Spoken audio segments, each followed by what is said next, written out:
पारंपरिक शेतीबरोबरच फळबाग लागवडीचा स्वीकार केल्यास शेतकऱ्यांच्या उत्पन्नात लक्षणीय वाढ होऊ शकते। पडीक जमिनींचा योग्य वापर करून आंबा व काजूसारख्या दीर्घकालीन उत्पन्न देणाऱ्या फळा पिकांची लागवड करणे ही काळाची गरज आहे। शासनाच्या विविध योजनांचा लाभ घेत शेतकऱ्यांनी फळबाग लागवडीकडे वळावे असे आवाहन रोजगार हमी मंत्री भरत गोगावले यांनी केले। रायगड जिल्ह्यातील मौजे विनेरे येथे शेतकरी किशोर नारायण फाळके यांच्या शेतावर मागेल त्याला काजू योजनेअंतर्गत 0.20 हेक्टर क्षेत्रावर CRA तंत्रज्ञानाद्वारे काजू लागवडीचा शुभारंभ मंत्री भरत गोगावले यांच्या हस्ते करण्यात आला। तसेच मौजे नांतोडी येथे शेतकरी ज्ञानेश्वर सोनकर यांच्या शेतावर VGB RAMG योजनेअंतर्गत 0.25 हेक्टर क्षेत्रावर आंबा घड लागवडीचाही शुभारंभ करण्यात आला। या कार्यक्रमाला जिल्हा परिषद सदस्य निलेश ताठरे, पंचायत समिती सभापती श्रीमती सावंत, पंचायत समिती सदस्य श्री खिडबिडे, श्रीमती म माने, उपविभागीय कृषी अधिकारी श्री खटकळे, तहसीलदार श्री शितोळे, तालुका कृषी अधिकारी तसेच कृषी व फलोत्पादन विभागाचे अधिकारी आणि कर्मचारी उपस्थित होते।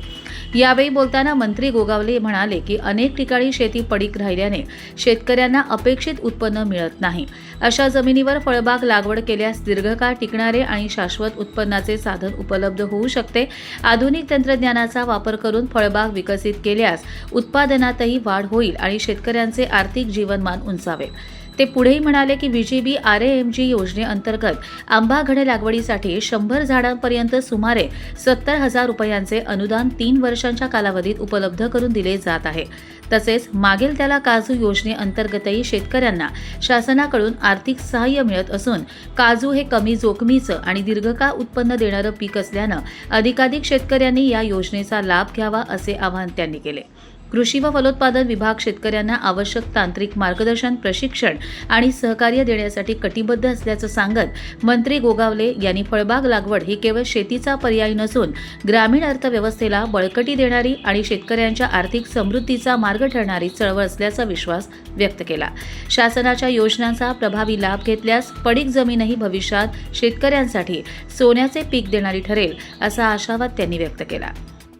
ज्ञानेश्वर सोनकर यांच्या या नातोंडी गावामध्ये आज आपण ह्या आंबा लागवड जे आमच्या VBG रामजीच्या माध्यमातून जे आम्ही पूर्ण अनुदान त्या लोकांना देतोय, 100 झाडाला जवळजवळ 70,000 रुपये 3 वर्षामध्ये आम्ही देतोय। माझ्या शेतकऱ्यांना सगळ्यांना आव्हान आहे की आता आपण पाहत आलो सगळ्या शेती ओस पडलेल्या आहेत, कोण भात लागवड करत नाही, तर हे जोडधंदा म्हणून जो काय आपला फळबाग लागवड आहे ते आपल्या खात्यातून या नवीन ह्याच्यामधून जी झाडं लागवड करायची आहे ती लावा। तुम्हाला सर्वतोपरी आमच्या कृषी खातं, आमचं फळबाग लागवड आणि आमचं सगळं डिपार्टमेंट तुम्हाला सहकार्य करेल।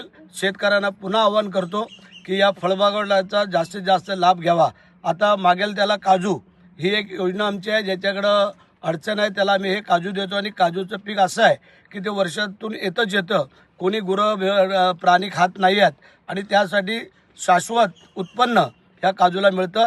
त्यांनाही आपण अनुदान देतो या आमच्या ह्याच्यातून, परंतु ज्याला मागेल त्याला काजू ही एक योजना वेगळी आहे, ती पण आपण लागवड करा आणि आपण धनसंपदा व्हा। कर्जत लाईव्हसाठी अमोल कुमार जैन, रायगड।